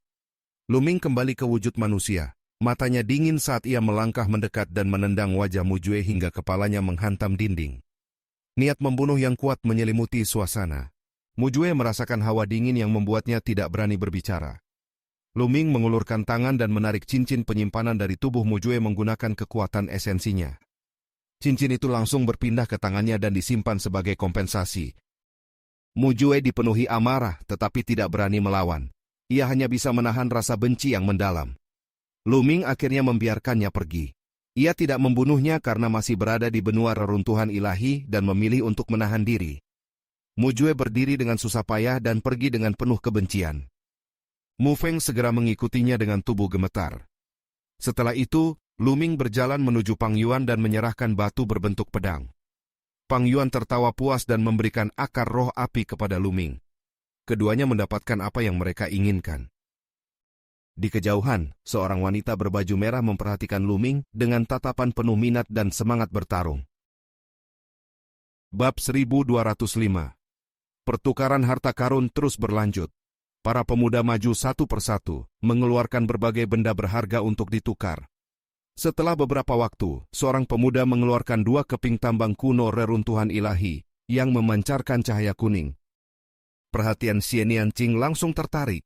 Ia merasakan sesuatu yang tersembunyi di dalam salah satu tambang tersebut, dan juga memastikan bahwa memang ada sesuatu di dalamnya, meskipun nilainya tidak terlalu tinggi, namun cocok bagi Xian Yanqing. Lu Ming pun memutuskan untuk membelinya. Karena sifat tambang kuno yang seperti perjudian, hampir tidak ada yang tertarik. Lu Ming dengan santai menawar dan menyatakan bahwa ia hanya ingin mempelajarinya. Tidak ada yang bersaing, sehingga akhirnya dua tambang itu jatuh ke tangan Lu Ming dengan harga yang sangat rendah. Setelah itu Lu Ming menyatakan bahwa ia sedang mencari beberapa bahan langka seperti batu darah kaisar, ganoderma berdaun 9, goblin, dan rumput es misterius segi 8. Pernyataannya membuat banyak orang terkejut. Benda-benda tersebut sangat berharga dan jarang terlihat. Sebagian besar orang hanya pernah mendengarnya dan tidak memilikinya. Namun, seorang wanita berbaju merah menyatakan bahwa ia memiliki batu darah kaisar. Wanita itu adalah Ji Hongchen, salah satu jenius terkuat generasi muda di Istana Dewa Selatan. Ia mengeluarkan batu berwarna merah gelap seperti giok darah yang memancarkan aroma harum. Lu Ming langsung mengenalinya sebagai batu darah kaisar yang asli. Ia pun berniat menukarnya, namun Ji Hongchen tidak meminta pertukaran harta, melainkan hanya meminta batu mentah dalam jumlah tertentu. Harga yang ia sebutkan jauh lebih rendah dari nilai sebenarnya. Hal itu membuat Lu Ming memahami bahwa Ji Hongchen ingin menjalin hubungan baik dengannya setelah melihat kekuatannya. Lu Ming menerima dengan terbuka dan menyelesaikan transaksi tersebut. Setelah itu, pertukaran harta terus berlangsung, tetapi tidak ada lagi yang menarik perhatian Lu Ming dan Xian Yanqing. Keduanya kemudian meninggalkan tempat itu dan kembali ke kediaman mereka di Puncak Jenderal. Mereka memasuki peta gunung dan sungai, lalu duduk di atas sebuah puncak gunung. Di antara mereka melayang salah satu tambang kuno yang sebelumnya dirasakan oleh Xian Yanqing. Lu Ming memadatkan esensi sejatinya menjadi bilah tajam dan membelah tambang itu. Tambang kuno itu sangat keras, namun tetap terbuka di bawah kekuatan Lu Ming. Begitu terbuka, energi iblis hitam langsung menyebar. Ternyata, di dalamnya tersegel sesuatu. Ketika tambang itu benar-benar terbelah, muncul setetes darah merah gelap yang memancarkan aura iblis yang kuat. Itu adalah darah segar dari seorang ahli jalur iblis yang tersegel di dalam tambang kuno selama waktu yang sangat lama. Legenda menyebutkan bahwa tambang seperti ini mungkin berasal dari luar angkasa. Dalam pertempuran para ahli, berbagai harta dan darah mereka terserap ke dalam biji, lalu jatuh ke benua melalui celah ruang dan tersegel di dalamnya. Meskipun kekuatan darah itu telah berkurang, tetap sangat berguna bagi Xian Yanqing. Ia segera mulai memurnikannya untuk meningkatkan kultivasinya. Lu Ming meninggalkannya untuk berlatih dan mulai memeriksa tambang kuno lainnya. 3 tambang milik Mu Jue kini berada di tangannya setelah ia mengambil cincin penyimpanan Mu Jue.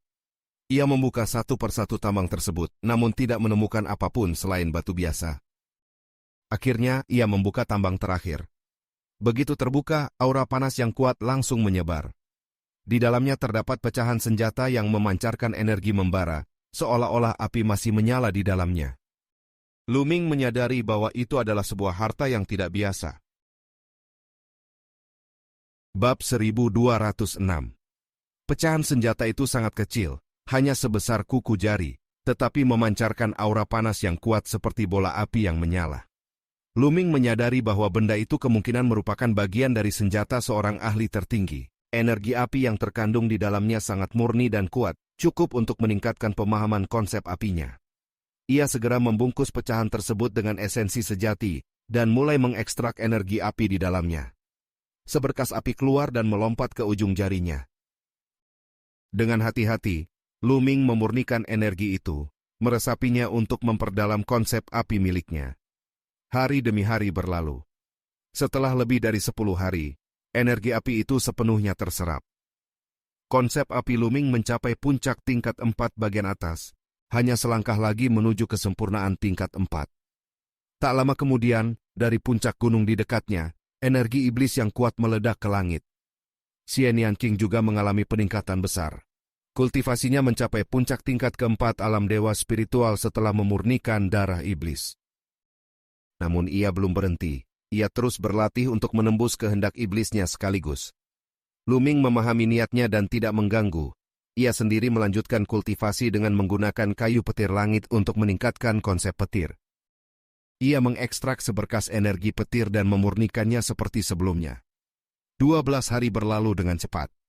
Setelah 1 bulan berkultivasi tertutup, konsep petir Luming juga mencapai puncak tingkat 4 bagian atas. Tak lama kemudian, Xie Nianqing muncul di hadapannya. Ia telah berhasil meningkatkan kehendak iblisnya hingga puncak tingkat 4 bagian atas, meskipun masih belum mencapai kesempurnaan. Keduanya merasa puas dengan hasil latihan kali ini. Namun tiba-tiba terdengar suara tangisan dari langit. Suara itu sangat pilu dan menyayat hati. Luming terkejut. Suara itu jelas berasal dari luar, tetapi entah bagaimana mampu menembus ruang peta gunung dan sungai. Dan juga merasa heran dengan kejadian itu. Mereka bertiga segera keluar untuk menyelidiki. Begitu keluar, suara tangisan itu semakin jelas, berasal dari arah timur. Langit malam tampak aneh. Tidak ada bulan dan bintang, tetapi bagian timur bersinar merah darah, seolah-olah cahaya itu berasal dari bumi dan mewarnai cakrawala. Luming dan Xie Nianqing terbang ke udara untuk melihat lebih jelas. Di langit, banyak orang juga berkumpul dan memandang ke arah yang sama. Tuobashi menjelaskan bahwa arah itu adalah lokasi reruntuhan suci. Setiap tahun, fenomena aneh seperti ini akan muncul, disertai cahaya darah dan suara tangisan. Reruntuhan suci adalah tempat yang misterius dan berbahaya. Di dalamnya terdapat banyak harta seperti tambang kuno, tetapi juga penuh bahaya. Wilayahnya terbagi menjadi bagian luar, dalam dan inti. Bagian luar relatif aman, tetapi bagian dalam sangat berbahaya. Adapun wilayah inti, bahkan seorang kaisar pun tidak dapat keluar setelah masuk. Mendengar itu, Luming semakin penasaran. Tak lama suara tangisan menghilang, digantikan oleh suara nyanyian yang agung dan khidmat, seperti lagu perang. Secara samar terdengar seruan tentang pertempuran, pengorbanan dan tekad untuk mengembalikan tanah air. Bahkan terdengar raungan naga yang mengguncang jiwa. Fenomena itu berlangsung sepanjang malam dan menghilang saat fajar tiba. Ketika matahari terbit, banyak orang terlihat terbang menuju arah timur. Tuobashi menjelaskan bahwa setelah fenomena itu, wilayah dalam reruntuhan suci menjadi jauh lebih aman untuk sementara waktu. Ini adalah kesempatan langka bagi para kultivator untuk masuk dan mencari harta, terutama tambang kuno yang berharga. Mendengar hal itu, Luming dan Xie Nianqing semakin tertarik untuk menjelajahi reruntuhan suci. Bab 1207. Tuobashi mengusulkan untuk pergi bersama ke reruntuhan suci. Luming menyetujui tanpa ragu karena tempat itu merupakan keajaiban paling terkenal di benua reruntuhan ilahi. Mereka bertiga segera berangkat menuju timur. Sepanjang perjalanan, banyak kultivator juga bergerak ke arah yang sama, termasuk para jenius dari benua hutan belantara suci. Setelah menempuh perjalanan panjang, mereka akhirnya tiba. Di hadapan mereka terbentang pemandangan yang luar biasa luas.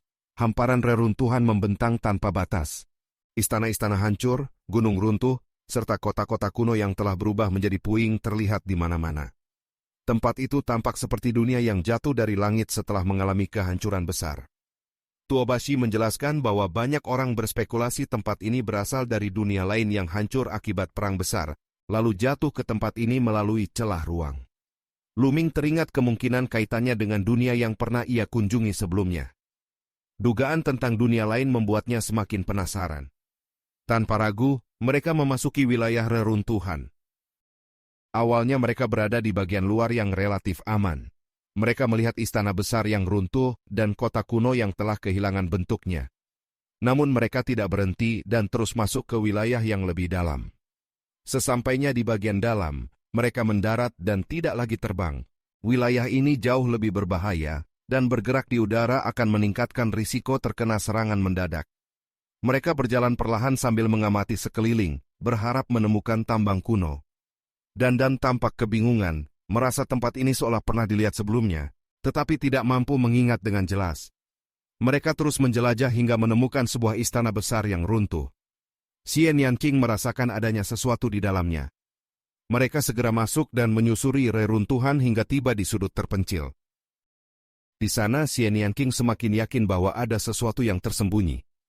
Tuobashi mulai menggali dengan kapak yang terbentuk dari esensi sejati. Tanah di tempat itu sangat keras, sehingga ia kesulitan. Luming dan Xie Nianqing ikut membantu. Setelah menggali cukup dalam, mereka akhirnya menemukan beberapa tambang kuno reruntuhan ilahi. Namun sebelum sempat mengambilnya, 3 pemuda tiba-tiba muncul. Ketiganya memiliki aura kuat dan sikap arogan. Mereka langsung mengklaim tempat itu dan memerintahkan Lu Ming serta yang lainnya untuk pergi. Tuobashi menolak. Ia menegaskan bahwa merekalah yang menemukan dan menggali tempat itu terlebih dahulu. Namun ketiga pemuda itu tidak peduli. Mereka bahkan menganggap membiarkan mereka pergi sudah merupakan kemurahan hati. Ketegangan meningkat. Pemuda botak di antara mereka langsung menyerang Tuobashi tanpa peringatan. Tuobashi melawan dengan gada, tetapi kekuatan lawannya jauh lebih besar. Ia terpukul mundur dan memuntahkan darah. Pemuda botak itu tidak berhenti dan langsung melancarkan serangan mematikan. Pada saat kritis, Xian Yanqing bertindak. Ia mengaktifkan kekuatan iblis langit untuk memperlambat serangan lawan, lalu menyerang balik. Benturan terjadi, dan keduanya terdorong mundur. Meskipun kultivasinya sedikit lebih rendah, kekuatan tempur Xian Yanqing cukup untuk menahan lawannya. Ia memilih untuk menghadapi pemuda botak itu sendiri. Sementara itu, dua pemuda lainnya masih belum bergerak, tetapi aura mereka terasa jauh lebih berbahaya. Situasi menjadi tegang, dan pertempuran besar tidak terelakkan.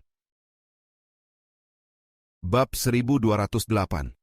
Lu Ming tetap tenang menghadapi situasi. Ia menyadari bahwa dua lawan yang tersisa berada di tingkat ke-6 alam dewa spiritual tahap awal, tetapi hal itu tidak membuatnya gentar. Di sisi lain, pemuda botak kembali menyerang Xian Yanqing dengan kekuatan penuh. Energi vitalnya melonjak, namun Xian Yanqing membalas dengan teratai hitam yang berubah menjadi pedang tajam, dipadukan dengan medan kekuatan iblis langit. Keduanya bertarung sengit dan seimbang. Sementara itu, dua pemuda lainnya mengamati dengan serius. Salah satu dari mereka akhirnya bergerak dan langsung menyerang Lu Ming dengan kecepatan tinggi, telapak tangannya seperti pisau yang membelah udara. Namun Lu Ming bahkan tidak menoleh. Ia hanya mengangkat tangannya dan menepis serangan itu. Benturan terjadi, dan lawannya terpental mundur. Kejadian itu membuat pemuda tersebut menjadi lebih waspada. Ia segera mengeluarkan tombak panjang dan menyerang dengan kekuatan penuh. Lu Ming tetap tenang. Dengan kekuatan naga yang meledak dalam tubuhnya, ia menghantam gagang tombak dengan telapak tangannya. Tombak itu bergetar hebat dan lawannya kembali terlempar. Kali ini kedua pemuda itu benar-benar menyadari bahwa Lu Ming bukan lawan biasa. Meskipun hanya berada di tingkat ke-5, kekuatan tempurnya sangat mengejutkan. Mereka memutuskan untuk mundur, menganggap tidak perlu bertarung lebih jauh hanya demi beberapa tambang kuno. Namun Lu Ming tidak berniat membiarkan mereka pergi begitu saja. Ia melangkah maju dengan aura dingin dan menuntut agar mereka meninggalkan sesuatu sebagai harga atas tindakan mereka. Ketiga pemuda itu menjadi marah, tetapi juga mulai waspada. Salah satu dari mereka langsung menggunakan fusi garis keturunan dan berubah menjadi tombak panjang dengan aura tajam yang menembus ruang. Serangan itu melesat ke arah Lu Ming.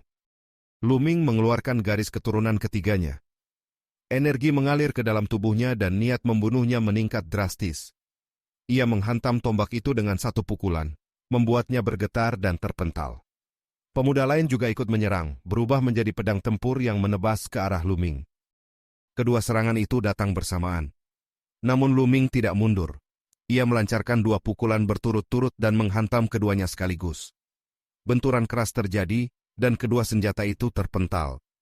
Lu Ming terus maju, melancarkan serangan tanpa henti.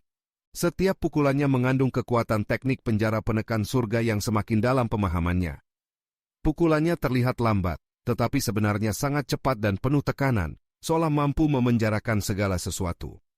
Di bawah serangan bertubi-tubi itu, tombak dan pedang mulai bergetar hebat. Akhirnya, kedua senjata itu hancur dan berubah kembali menjadi wujud manusia. Keduanya mundur dengan wajah pucat dan darah mengalir dari mulut mereka. Mereka benar-benar terkejut. Dengan kultivasi yang lebih tinggi, mereka berdua bahkan tidak mampu menandingi Lu Ming ketika bekerja sama. Tuobashi yang menyaksikan dari samping juga tercengang. Ia semakin menyadari betapa kuatnya Lu Ming. Kedua pemuda itu menatap Lu Ming dengan rasa takut dan bertanya tentang identitasnya. Namun Lu Ming tidak peduli. Ia hanya melangkah maju dengan tatapan dingin dan memaksa mereka untuk menyerahkan cincin penyimpanan sebelum pergi. Aura tekanan menyelimuti tempat itu, dan situasi sepenuhnya berada di bawah kendali Lu Ming. Bab 1209. Tiga pemuda dari benua kuat itu menunjukkan wajah muram, terutama pemuda botak yang tampak paling tertekan. Permintaan Lu Ming untuk menyerahkan cincin penyimpanan benar-benar membuatnya berada dalam dilema. Tekanan dari Luming semakin mendekat. Aura dingin yang dipenuhi niat membunuh menyelimuti tubuh pemuda botak itu hingga keringat dingin membasahi tubuhnya. Pada akhirnya, di bawah tekanan yang kuat, ia tidak punya pilihan selain melepaskan cincin penyimpanannya dan melemparkannya ke arah Luming. Setelah itu, ketiganya pergi dengan penuh kemarahan dan rasa terhina. Luming tidak menahan mereka, ia justru melemparkan cincin penyimpanan itu kepada Tuobashi sebagai kompensasi atas luka yang dideritanya. Tuobashi awalnya menolak tetapi akhirnya menerima dengan rasa terharu. Setelah itu mereka melanjutkan penggalian di tempat tersebut dan berhasil mendapatkan beberapa tambang kuno reruntuhan ilahi. Total ada 5 buah tambang berwarna kuning berkilauan seperti emas, tetapi nilainya jauh melampaui emas biasa. Luming menyadari bahwa tambang tersebut kemungkinan mengandung sesuatu yang bermanfaat bagi Xian King, sehingga ia memintanya untuk menyimpan semuanya. Setelah memastikan tidak ada lagi yang bisa ditemukan, mereka bertiga melanjutkan penjelajahan. Namun, untuk waktu yang cukup lama, mereka tidak menemukan tambang kuno lainnya. Dandan kemudian memimpin mereka menuju sebuah hutan batu yang luas. Pilar-pilar batu menjulang dengan berbagai ukuran, menciptakan pemandangan yang aneh dan misterius. Di tempat itu, mereka kembali menggali dan menemukan beberapa tambang kuno lagi. Mereka terus menjelajah lebih dalam ke dalam hutan batu. Tiba-tiba, ledakan besar mengguncang area tersebut. Pilar-pilar batu di depan mereka runtuh satu persatu, dan sebuah sosok meluncur dengan cepat sebelum menghantam pilar besar. Ketika debu mulai mereda, mereka terkejut melihat bahwa sosok itu adalah Long Chen. Tubuhnya terluka dan ia memuntahkan darah. Ia mencoba memperingatkan Luming dan yang lainnya, tetapi situasi sudah berubah drastis. Beberapa sosok kuat muncul dan mengepung seluruh hutan batu. Mereka terdiri dari pria parubaya hingga orang tua dengan aura yang sangat mengerikan. Kekuatan mereka sangat tinggi, sebagian berada di tingkat ke-8, ke-9, bahkan hingga puncak alam dewa spiritual. 2 pemuda melangkah maju. Mereka adalah Mu Feng dan Mu Jue. Keduanya menatap Luming dengan niat membunuh yang jelas. Luming segera memahami situasinya. Mereka tampaknya telah membawa para ahli keluarga untuk memburu mereka di reruntuhan suci. Long Chen kemungkinan menjadi target pertama sebelum mereka menemukan Luming dan yang lainnya. Tanpa menunggu lama, salah satu ahli tua langsung menyerang. Ia mengangkat tangannya dan membentuk energi besar seperti meteorit yang mengandung kekuatan mengerikan. Luming langsung menyadari bahwa lawan ini berada di puncak alam dewa spiritual. Tanpa ragu, ia dan Xian King segera mundur dengan kecepatan tinggi. Namun serangan itu terlalu cepat. Meteorit raksasa jatuh dengan kekuatan dahsyat. Luming mengerahkan kekuatan naga dalam tubuhnya. 8 aliran energi naga meledak bersamaan dengan kemunculan garis keturunan ketiganya. Ia meluncurkan puluhan pukulan berturut-turut untuk melemahkan serangan tersebut. Di saat yang sama, Xian King mengaktifkan medan kekuatan iblis langit untuk menahan sebagian kekuatan. Ledakan besar terjadi. Gelombang energi menyapu segala arah dan menghancurkan pilar-pilar batu di sekitarnya. Luming dan Xian King terpental jauh hingga menabrak banyak pilar sebelum akhirnya berhenti. Mereka segera memastikan kondisi masing-masing dan tetap mampu bertahan. Namun Tuobashi tidak terlihat di dekat mereka. Ketika debu menghilang, terlihat bahwa Tuobashi terpental ke arah yang berbeda, lebih dekat ke kelompok Mu Jue. Ia berdiri dengan susah payah, darah mengalir dari mulutnya. Sebelum sempat bergerak, Mu Jue telah tiba di hadapannya dengan kecepatan tinggi dan langsung menangkapnya. Dengan kekuatan yang jauh lebih tinggi dan kondisi Tuobashi yang terluka, ia tidak mampu melawan sama sekali. Situasi menjadi semakin berbahaya. Tuobashi berada di tangan musuh, sementara para ahli kuat keluargamu mengepung seluruh area. Ketegangan meningkat dan ancaman kematian semakin dekat. Bab 1210. Tatapan Mu Jue menjadi dingin. Dengan gerakan tangan setajam pisau, ia menebas salah satu lengan Tuobashi hingga putus. Darah menyembur, dan Tuobashi meraung seperti binatang buas yang terluka. Pada saat itu, niat membunuh yang pekat memenuhi mata Luming. Tatapannya menancap lurus ke arah Mu Jue, seolah ingin menembus tubuh lawannya. Mu Jue justru tertawa angkuh. Ia yakin bahwa dengan begitu banyak ahli keluargamu yang hadir, Luming dan yang lainnya tidak mungkin lolos dari kepungan. Satu perintah darinya segera memicu serangan serentak. Aura mengerikan meledak dari segala arah. Energi sejati bergolak, membentuk tekanan besar yang menelan Luming, Xian King, dan Long Chen. Tubuh Long Chen memancarkan cahaya dahsyat. Gajah naga purba muncul, lalu tubuhnya berubah menjadi gajah raksasa sebesar gunung. Begitu melangkah maju, seekor kaki raksasa langsung menghancurkan seorang ahli alam dewa spiritual tingkat 8 hingga tubuhnya terkoyak. Belalai raksasa menyapu, menghantam seorang ahli tingkat 9 sampai muntah darah dan terpental jauh. Semua orang terkejut. Mereka baru menyadari bahwa Long Chen menyembunyikan kekuatan yang sangat menakutkan. Pada saat yang sama, 9 garis keturunan naga muncul di atas kepala Lu Ming. Tubuhnya berubah menjadi 9 naga raksasa yang menembus kehampaan dan melesat ke arah Mu Jue. Wajah Mu Jue langsung berubah pucat. Ia mencengkeram Tuobashi sambil mundur panik, memerintahkan para ahli untuk menghentikan Lu Ming. 5-6 ahli segera menyerbu. Yang terlemah pun berada di tingkat ke-8 alam dewa spiritual. Xian Yanqing bergerak. Garis keturunannya menyatu, berubah menjadi iblis langit yang agung. Kedua tangannya membentuk segel, lalu medan kekuatan iblis langit menyebar. Para ahli yang menyerbu seketika merasa tubuh mereka terhambat. Mereka yang berada di tingkat ke-8 paling menderita karena kekuatan mereka ditekan hebat. Dalam saat yang sama, 9 naga Lu Ming mengaum keras. Kekuatan melahap meledak, menyelimuti para lawan dan melemahkan kekuatan tempur mereka sekali lagi. Cakar naga turun. Beberapa ahli tingkat ke-8 langsung tercabik-cabik di tempat. 2 ahli tingkat ke-9 pun terpukul mundur sambil memuntahkan darah. Lu Ming tidak memberi kesempatan sedikit pun. 9 naga kembali melangkah, cakar naga menyapu turun dengan kekuatan teknik penekan langit penjara. 2 ahli tingkat ke-9 meraung putus asa, mengerahkan garis keturunan dan seluruh kekuatan untuk bertahan. Namun pertahanan mereka runtuh, tubuh mereka kembali ke bentuk manusia sebelum tercabik oleh cakar naga. Kekuatan melahap kembali muncul, menyerap seluruh esensi darah para korban. Mu Jue dan Mu Feng ketakutan setengah mati, keduanya mundur tanpa henti. Mereka tak pernah membayangkan 2 orang yang hanya berada di tingkat ke-5 alam dewa spiritual mampu membantai ahli tingkat 8 dan tingkat 9 seperti menyembelih ayam. Saat itulah seorang tetua berambut putih melangkah maju. Ia adalah ahli lingkaran besar alam dewa spiritual. Dengan satu telapak tangan, lahar mendidih berkumpul menjadi meteor raksasa yang meluncur ke arah Lu Ming. Ledakan besar terjadi. Medan kekuatan iblis langit milik Xian Yanqing langsung pecah. Tubuhnya bergetar dan mundur, wajahnya memucat. 9 cakar naga Lu Ming berturut-turut menghantam meteor itu. Setiap benturan memaksa tubuh naganya mundur selangkah demi selangkah, sampai akhirnya ia terdorong jauh ke belakang. Untuk pertama kalinya, Lu Ming ditekan oleh ahli lingkaran besar alam dewa spiritual. Di sisi lain, Long Chen juga mulai ditahan oleh ahli lingkaran besar lainnya. Walau telah membunuh beberapa lawan, kini ia tidak lagi bebas bergerak. Tuobashi melihat keadaan itu dan tahu bahwa keadaan semakin buruk. Dalam hatinya, ia sudah mengambil keputusan. Tubuhnya tiba-tiba bergetar hebat, cahaya terang keluar dari seluruh pori-porinya. Energi di dalam tubuhnya melonjak liar. Mu Jue yang menyadari perubahan itu langsung panik dan melemparkan Tuobashi sambil mundur. Namun semuanya sudah terlambat. Tuobashi tertawa keras. Dengan sisa kekuatan hidupnya, ia menerjang ke arah Mu Feng dan Mu Jue. Ledakan dahsyat mengguncang langit.